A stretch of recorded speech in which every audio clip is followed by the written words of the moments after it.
The movie opens with a focus on our main character, Kiko, and her father, a highly skilled and seasoned sushi chef. We're soon introduced to a unique concept. According to Kiko's father, the discipline and precision required in martial arts are key to mastering the art of sushi making. This unusual idea might raise eyebrows, but it's a classic example of weird fatherly wisdom.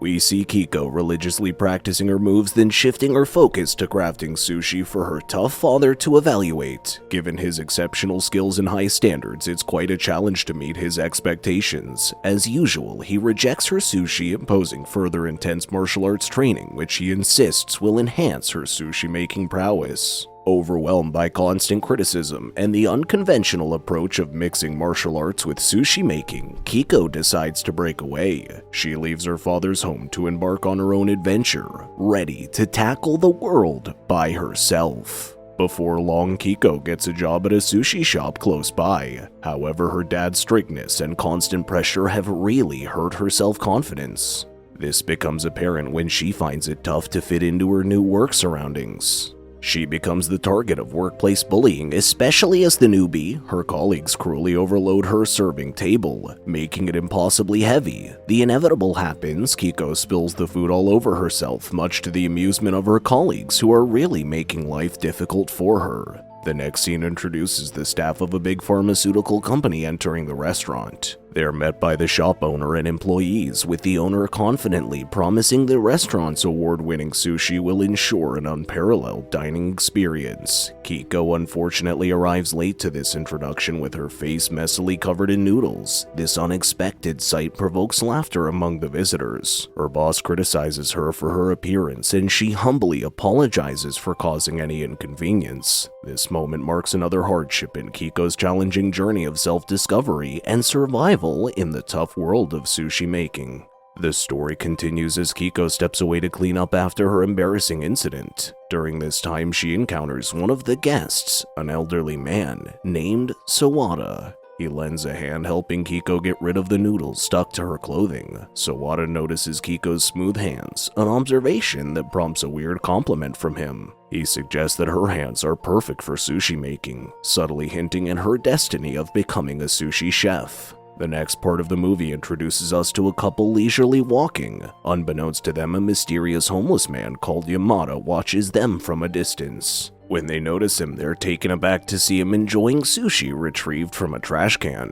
When confronted, Yamada expresses his simple wish to eat his sushi in peace. However, the boy from the couple, in a bid to impress his girlfriend, rashly kicks away Yamada's sushi. This disrespectful act angers Yamada, leading to a bizarre moment when a strange creature emerges from his jacket, giving us a hint of the impending sushi monster chaos. The couple, upon seeing the creepy creature, flee in terror, but they're pursued and eventually killed by the creature. As night descends, the restaurant fills with the excited chatter of its customers. Everyone in the restaurant is looking forward to trying the well-known sushi, which is the favorite dish of the place, made carefully by the head chef, Tsuchida. Tsuchida's not just a cook, but a real master at his job. He shows off his skills in making sushi in an amazing show. As he works, the guests feel like they're a part of something very special, more than just a meal. They watch with excitement as his hands skillfully work the rice and fish, creating one sushi roll after another, which they think is superb. Kiko is among the people watching. She's a woman with a sharp eye and a lot of knowledge about cooking thanks to her father. She watches closely as Tsuchida starts his smooth routine, turning ordinary food items into a dish that is considered a form of art. The other customers, their eyes wide in surprise, are very impressed with his skill and cleverness. However, Kiko is busy judging his work. She isn't easily impressed and isn't influenced by the show. Through her careful observation, she can see small mistakes in Tsuchida's methods, signs that his technique isn't as traditional as she likes. Kiko, having spent a lot of time learning about the art of making sushi under her seasoned chef father, is hard to please. Her father, who was a master sushi chef, taught her a lot about old cooking tradition. She can tell the difference between what's right and wrong, a skilled hand and a beginner's, the traditional way, and the fake one. so she finds herself a bit disappointed, her hopes not met as she watches Tsuchida realizing that his entertaining show doesn't match the careful and honest way of making sushi she saw growing up. As the guests taste the beautifully presented sushi, they appreciate the flavor. The chef then suggests they try his egg sushi, but they politely decline. At this point, Kiko vocalizes her critique of the chef's work. Surprisingly, one of the guests encourages her to elaborate on her criticism. This paves the way for Kiko to display her knowledge and passion for the true art of sushi making. Elsewhere, Sawada eagerly sets off to indulge in the sushi feast. On his way through a corridor, though, he finds himself confronted by the unsettling Yamada, whom he met earlier.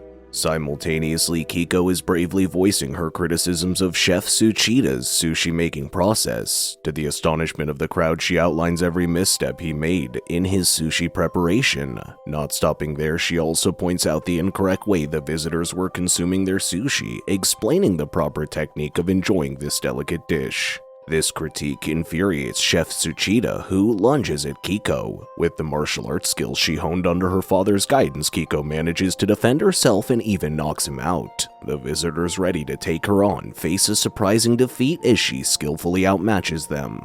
Just when the tension reaches its peak, Nosaka, one of the visitors, intervenes. The situation takes another bizarre twist when Yamada appears and reveals himself to be a former high-ranking employee of a pharmaceutical company. He was assigned the grim task of developing real-life zombies. The project, though successful, turned out to be lethal, leading the company's director to pin the blame on him. Out of nowhere, one of the staff members, Yamada, fires a gun, forcing everyone to retreat. Yamada then awakens and injects his squid with the chemical they developed in his stay at the pharmaceutical company. This transforms the creature into a creepy being. He then orders it to infect other sea flesh in all the sushi and change them into creepy beings too, aimed to cause chaos as revenge against those who betray him. Amidst a heated fight between the two women, the mutated squid creature bursts in, attempting to attack one of them. Swiftly, one of the women kicks it with a knife, forcing the squid into a separate room. The creature then infects sushi dishes on a nearby table. Those who consume the contaminated sushi meet a horrifying end, while more sushi starts coming to life. The squid continues its eerie mission, turning innocent seafood into nightmarish creatures, turning the sushi paradise into a battlefield of horror. In the next scene, we find Kiko encountering Sawada, who is tied up.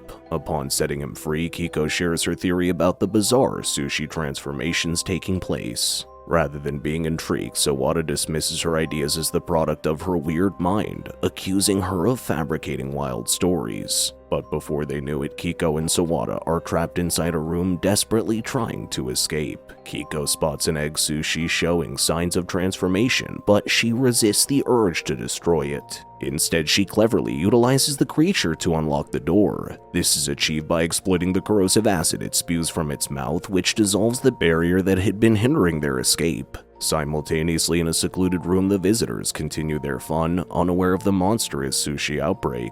They make the outrageous request for using the restaurant waitresses as live platters for their sushi. When threatened, the women reluctantly agree and commence their unsettling performance. Nosaka, the guest who had previously sided with Kiko, appears uncomfortable with this ego-driven action. As chaos reigns, Kiko encounters a gruesome sight, a man being killed by a transformed squid attempting to rip his head apart. Horrified by the horrific spectacle, Kiko leaves the man to his fate and rushes off to alert the others. In a very different setting from the noisy chaos outside, the hidden sushi party keeps going. Completely untouched by the mess, the women, their upper bodies decorated with sushi, offer a strange experience to the men there, letting them eat directly from a human body. Despite how weird it is, everyone enjoys their usual food adventure. However, this strange party quickly takes a scary turn, changing the room's atmosphere from fun and excitement to sheer terror. One of the women serving as a human sushi plate feels a sudden nibble from a piece of sushi on her skin. This suggests something very unsettling. The sushi isn't just normal food anymore. It has changed in a shocking way. Everyone in the room is shocked as they watch the once still Sushi now starting to crawl on the woman's body. It was something no one ever thought they'd see, Sushi showing signs of life. Soon the weird event gets worse as all the pieces of Sushi come to life in a creepy way, behaving in a way that goes against nature and logic. They start biting their human plates, causing screams of fear to fill the once happy room. The situation quickly gets out of hand as the bites turn deadly, leading to the unthinkable death of the human plates. The scary change of events breaks the happy mood of the party. The guests send Suchida in a state of pure fear, hurry to leave the room. As the plot thickens, Kiko finds herself saved from the onslaught of airborne sushi assassins, all thanks to her newfound ally, the egg Sushi. Now she sets out on a rescue mission to rescue the others. Tragically, in another part of the building, Chef Suchida falls victim to the vicious sushi attack. Meanwhile, a woman begins to experience discomfort, a side effect of having eaten the zombie sushi. Amidst her pain, she unknowingly reveals her unfaithfulness to her husband, mentioning the name of one of the chefs. Seeing the brewing conflict, Sawada steps in to remind them of their marriage vows and attempts to restore peace. Using the old man's wisdom he possesses, he successfully calms the situation. In another part of the restaurant, a conversation unfolds between Nosaka, Yamada, and the director of the pharmaceutical company. The now homeless Yamada speaks of his unjust imprisonment framed for a crime they all partook in. Overwhelmed by frustration, he consumes one of his zombie creations. This leads to a weird transformation, rendering him into a creature resembling a mutated tuna fish. Seizing the opportunity, Nosaka swiftly handcuffs the unsuspecting director to a statue and flees. He too holds a grudge against the director for wrongly blaming Yamada, who was indeed innocent. In a turn of events, the director is accidentally set free by the visually impaired, tuna-like Yamada. The director seizes this chance to escape, finding a hiding spot within the waters of a hot tub. In the chaos-ridden restaurant, Kiko and Sawada form a pact to ensure their survival and escape. Suddenly, they're met with a horde of sushi-controlled human zombies pouring out of the building. They manage to break free from their pursuers running for their lives, but the pack of sushi zombies relentlessly chases them. Tragically, one of their companions is left behind and meets a fiery end at the hands of a fire-breathing sushi zombie. The remaining survivors finally reach a farm where they come across Nosaka Kiko, surprised by his composed manner amid the chaos, questioning him. Unfazed, Nosaka casually responds, surprising Kiko with his calmness. Meanwhile, the sushi zombies attempt to invade the farmhouse but are repelled by a makeshift fortress.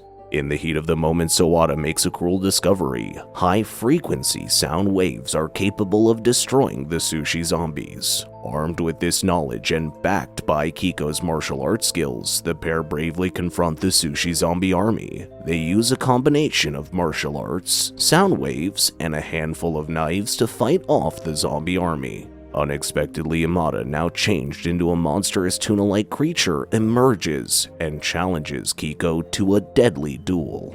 A high-stakes battle ensues between the two, climaxing in Yamada spewing out his sushi roll battleship to fight Kiko. The showdown, initially balanced between Yamada's weapon and Kiko's martial prowess, tips in Yamada's favor as he unleashes his sushi army. However, in a heroic act of self-sacrifice, Kiko's egg sushi ally uses itself as a weapon to try and obliterate the sushi army in attempts to even the odds once again. The tables turn when Nosaka faces off against Yamada. Now, in his monstrous tuna form, he prematurely celebrates his victory, only to die to a fatal blow by Yamada earlier. Yamada's sinister laughter is abruptly halted by Kiko, who admonishes him for his cruel actions. As their battle rages on, the loyal egg sushi, despite being outpowered by the battleship's explosive power, persistently fights back. Simultaneously, Sawada deals a decisive blow to the sushi horde. Employing clever tactics, the egg sushi manages to trap Yamada in the battleship's chains. Using this golden opportunity, Kiko delivers the final blow to Yamada, exploding the monstrous creature, bringing an end to the havoc. But victory comes at a steep price. Her brave egg sushi companion dies in the aftermath of the fight. With the turmoil finally subdued, Kiko craves for the familiarity and comfort of her home. She decides to return, having had a taste of the chaos the world can offer. Upon reaching her home, she humbly apologizes to her father for her impulsive departure. To her surprise and relief, he welcomes her back into his arms, accepting her unconditionally. The movie's a beautiful testament to courage, determination, and the strong bonds of friendship, even those as unusual as between a girl and her Sushi. It's a wild ride that takes us through unforgettable battles, monstrous transformations, and the ultimate triumph of good over evil. Amid all the chaos and destruction, it's the subtle message of homecoming and reconciliation that leaves a lasting impression. At the end of the day, it's a journey back to where it all began, home. Thank you so much for watching. Please don't forget to like and subscribe. We'll see you in the next video.